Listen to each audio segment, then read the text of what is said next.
friends, it's Chari. Today I have some quick and easy critter bookmarks to share. These were inspired by those really fun and punny Valentines we used to get when we were in elementary school. Do you remember those?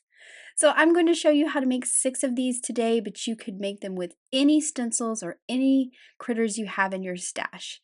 I thought these would be a great project to do with kids for Valentine's. So we're using I Heart Pandas, Sent with Love, Would You Be Mine, Porcu-Pine for You, Wild Wolves, and kanga-rrific. And as I said, you could just pick one, you could pick all of these.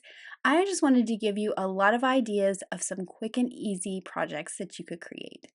So of course we need our bookmark die, so I'll pull that out. But first I'm going to color. I've stamped all my images in some jet black ink so that I can color with my alcohol markers. But depending on your color medium, you could use whatever ink you wanted. I think that these would be fun stamped in different colors too. So I'm starting out with this little rock here. This is from I Heart Pandas, but I actually have 2 rocks. I'm going to color them exactly the same, just with some simple shading. I think that this would be a fun way to bring the kids in to help as well. They could color and make these custom Valentines for their friends. This is that second rock. This is from the Wild Wolves stamp set, and I'm using the same colors. Again, I'm trying to keep it as simple as possible because I have so many little images to color. You could always just pick one theme for all of these if you're making a whole bunch and color everything the same. So you can make a whole bunch of pandas, you can make a whole bunch of skunks, whichever is your favorite critter for these little Valentine bookmarks. Now I'm moving on to the bamboo with my little panda here. I'm using 2 different colors to color the stalk, and then I'm picking 2 different colors for the leaves. I think using a different shade of green or a darker shade of green for the leaves really makes them stand out even more. I just really love these little bamboo shoots. And then of course we have our little panda. He is minimal coloring with that really light warm gray.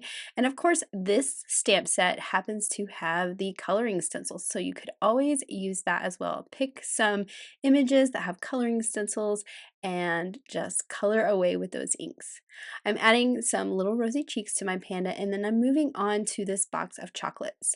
Now this is from the Scent with Love add-on. The add-on had a lot of fun accessories, and I knew I wanted to use the sentiment on the bookmark that talked about being sweet, so that is why I picked out the box of chocolates for my little skunk.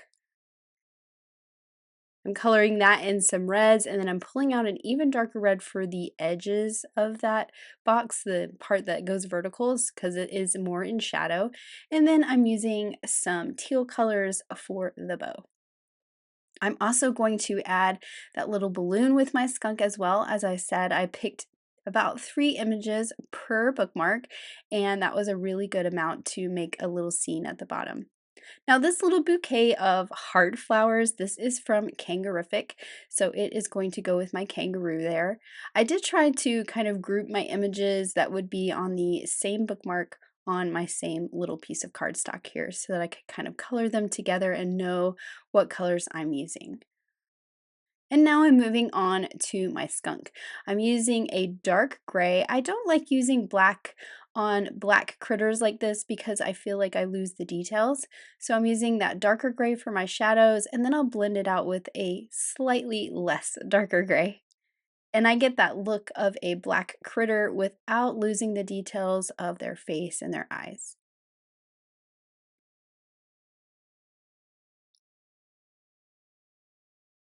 Now for the white part of my skunk, I don't like it being super white, so I'm using an E000 to give it a bit of a warm tone. I also forgot the back of his ear, so I added that, and then a little pink in his ear and for his nose. And then I'll blend out that really pale brown. Now I'm moving on to the last critter on this little sheet of cardstock I have here, which is the cute little kangaroo from kanga-rrific. And I love that the die for this actually cuts a slit for the pocket, which is where I'm going to put that little bouquet of flowers. But just as before, I'm using a darker shade to start with for the shadowing, and then I'm blending out with that E13, which is a lighter shade. Now on this little kangaroo, I'm going to add a little bit of texture. I'm going to pull out an even darker brown and just add some little dots here and there. And I think this is a fun way to just add a little more interest to an image. You could always add some white gel pen details as well, but it just kind of makes it stand out a little bit more. So we have one set of critters done. I'll set that little sheet of cardstock aside and move on to the others. So this is that cute little beaver from Would You Be Mine. I also stamped out the big log for it to sit on and those little cattails. Now this is going to be a lot of brown. My cattails are my only point to pull in a little bit of color with the green, but that's okay because we're going to be putting these on some colorful backgrounds. So I'm using lots of shades of brown for my beaver. I used 2 shades for his body and then 2 even darker shades for the tail.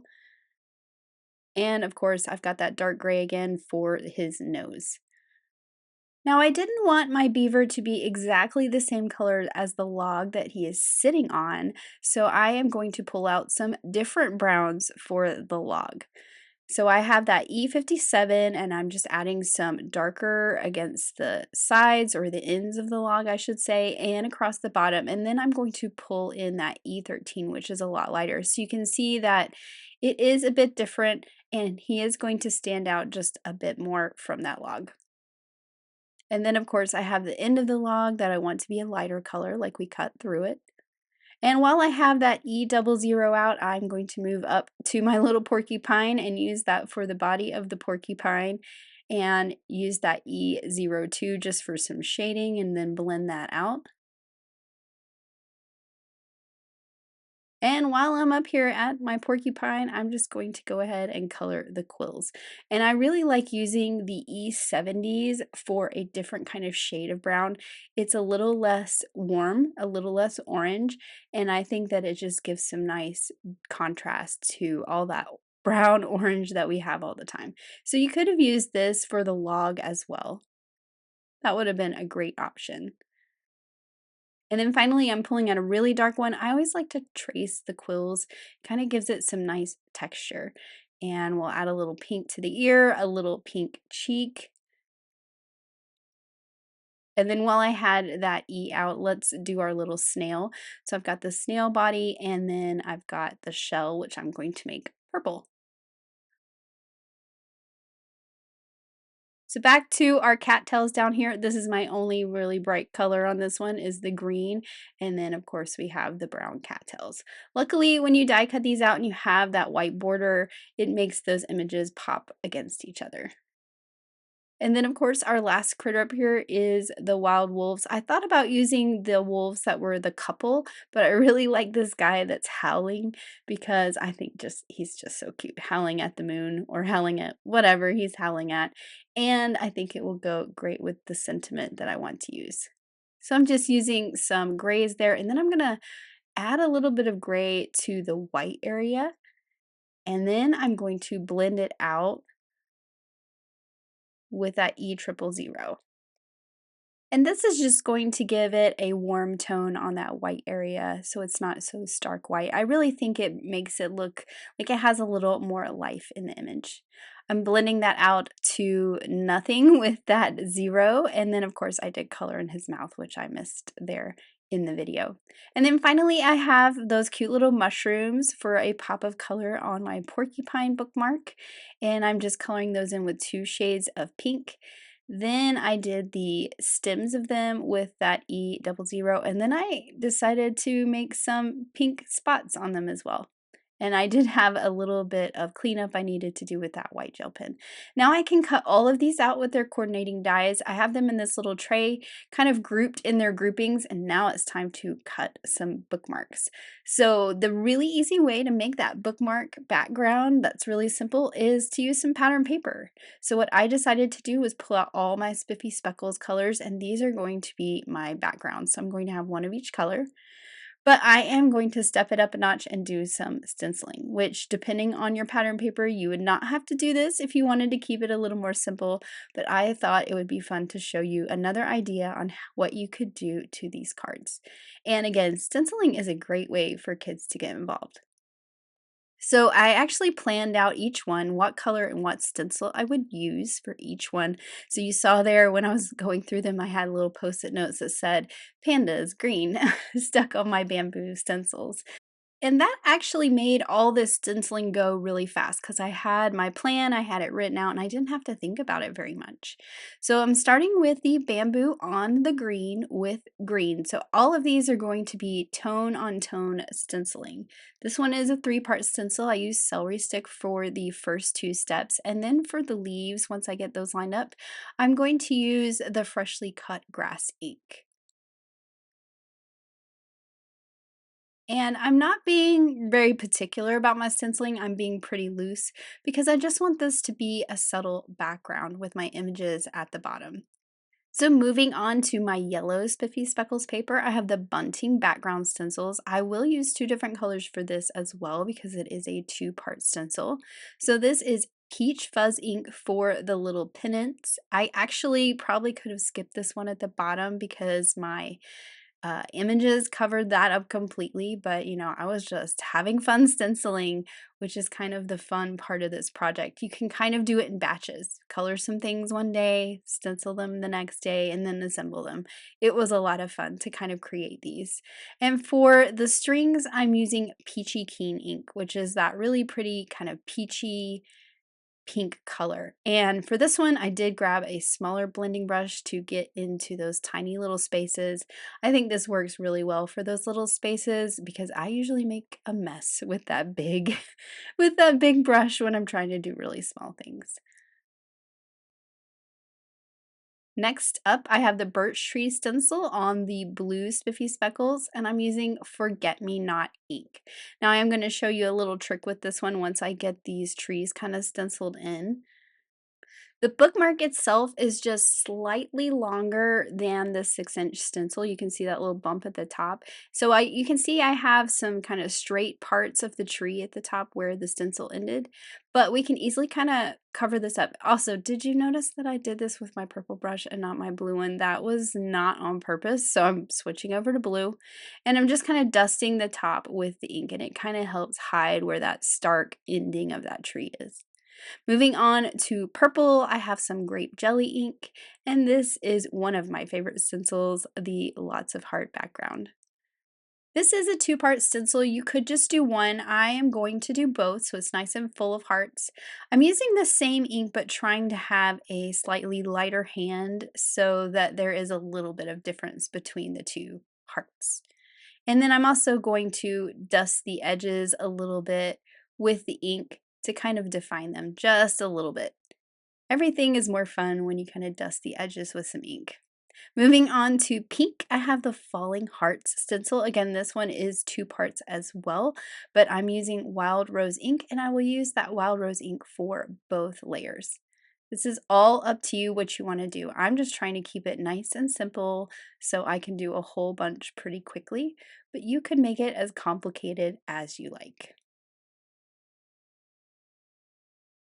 I actually pulled in a little bit of that peachy keen ink to try to give that second layer of hearts just a slightly different tone, and then I dusted the top. So it really kind of looks ombre going from the top to the bottom. And then finally, I'm moving on to that teal piece. I'm using the new layered hearts backdrop. This is that really fun one that has those lines of hearts that overlap. And I'm using mermaid ink on all the layers of this because where they overlap, it's going to be darker and you're going to see that. Now I could leave it like this. I like those little kind of pairs of hearts, but I decided to do all the hearts on this one, and I'm glad I did because this one is for my beavers and my little sentiment I put on there was very small. So I liked filling it up with those hearts. And for this one, I'm going to kind of dust the edges as well. So there's all my backgrounds finished. And they just look really pretty, just like this actually. To sturdy them up a little bit, since I use pattern paper, I did cut a white bookmark for each one, and I'm just going to basically laminate the 2 together so the background is nice and white. If you wanted to write something, that'd be a great place to write it if you're giving this as a gift. And I'm using liquid glue to do this just so that these pieces are nice and stuck together. So I went around all the edges. Then I'm going to put that white on the back, making sure it's the 2 back sides together so I get that nice finish back on the bookmark. and it's nice and sturdy. And I did this to all of my bookmarks. I'm just not going to show you all of that in the video. So they all have the back on them, and now it's time to put my critters on. So I will start with my bamboo and my pandas, which is where I started in my stenciling and my coloring. And for my bookmark, I chose the sleepy little panda from the I Heart Pandas add-on. You really could pick any image you wanted from any of the stamp sets. They're all sized perfectly to where they would fit on the bottom of this bookmark, just perfect. So I have my cute little sleepy panda. Now the bamboo is from the regular I Heart Pandas set because I really wanted this long bamboo. I think these are really fun, especially layered over that bamboo stenciled background. And I am gluing everything directly to this bookmark. Obviously, these are bookmarks and we're going to stick them in our book, so we want them as flat as possible. Then I have my little howling wolf on my pink falling hearts background. Next up, I have my little beaver, so I'm going to add that little log. And you could always kind of put it off the side and trim it off if you didn't want the images overhanging, but I like the look when the images overhang like that. Next up, my little Scent with Love skunk and his box of chocolates. And you can see how I covered up the ones at the bottom, so they really didn't matter. Now for the balloon, I wasn't quite sure where I wanted it to be. Like he's holding it with the chocolates, it was tied to his tail, I don't know. But I ended up putting it where it looks like it goes behind and he's holding it behind the box of chocolates. Then I have my cute little porcupine and my mushrooms with the snail. And then finally, I have my kangaroo, and I'm putting the little bouquet in the slit of the pouch. And when I laid this on here, it was a little too plain. So I actually stamped and colored and cut out one of the trees from the kanga-rrific add-on, and that really kind of completed this bookmark. So now they all have their images and we're ready to stamp our punny sentiments on them. And I decided to kind of keep them a little less Valentine-y.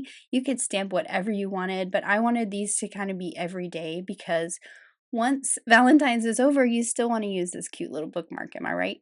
Now for this one, I did have to cut my stamp. Don't freak out. It will be fine. It will stamp perfectly when I want to line it back up. But I like you are stinking sweet with that box of chocolates. I did have to do the same for my wolf. I'm going to stamp that little howl there first. But the sentiment in this add-on set, I wanted to stack it. So I'm cutting that apart and I'll stack it and stamp it as one. Now I'm going to show you in a minute how to do this without cutting your stamp.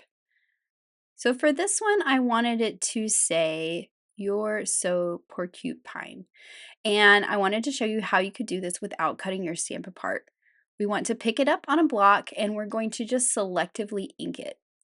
And it's really easy to do when you're kind of doing the left and the right of a sentiment like this. So I just inked up the word porcu-pine and stamped that, then wiped it off, then inked up "You're so." Now for the kanga-rrific one, I didn't really like all the sentiments in here. They didn't really work with what I wanted it to say. So I wanted it to say, "You're so kanga-rrific," just like the porcupine. And luckily, this set and the porcupine set have the same font and I can mix and match, which is perfect. So I stamped kanga-rrific, then I'm going to pick up that same sentiment I used on the porcupine one and just ink up the "You're so" part. So now you can see they match perfectly. And then finally, we have our little beaver that says "I choose you," which I think is just so cute. Now you could add little heart embellishments to these if you wanted. You could keep going, add some glitter, but I'm going to stop here. And we're just going to add our final touch, which is that piece of twine or the little bookmark tassel that comes out the top. Now for these, I'm keeping it simple. I've picked out 6 colors that match my bookmarks, and I'm going to cut each of these to 12 inches. So I cut that first one 12 inches, and then I'll just use that piece to cut all of them. And like I said, I picked out a color that kind of matches. I like this sort of monochromatic background. And then we have our fun images. And you just thread those through the hole. I threaded the loop through there and then you just pull it back through itself. Or you could do it the other way too, whatever works easiest for you. You can also thread the tails in and then just loop it back through itself. And this is just a really simple little tassel for these. You could make a tassel with the twine. I have done that before. It just depends on how much time you want to spend. So here are all my final little bookmarks. Like I said, you could make these with any stamp set you have in your stash or any stencil. I just think that they're so much fun. So I use 6 different stencils and 6 different stamp sets, but you could always pick one theme and make a whole bunch of these. The idea was these would be a great project to do with your kids, and these would be great for them to give out as their Valentine's in class. So I hope I have inspired you today to take a look at all your stamps and all your stencils and pull out some of your favorites and just play and make some really simple bookmarks. Thank you so much for watching. Have an amazing day. Bye.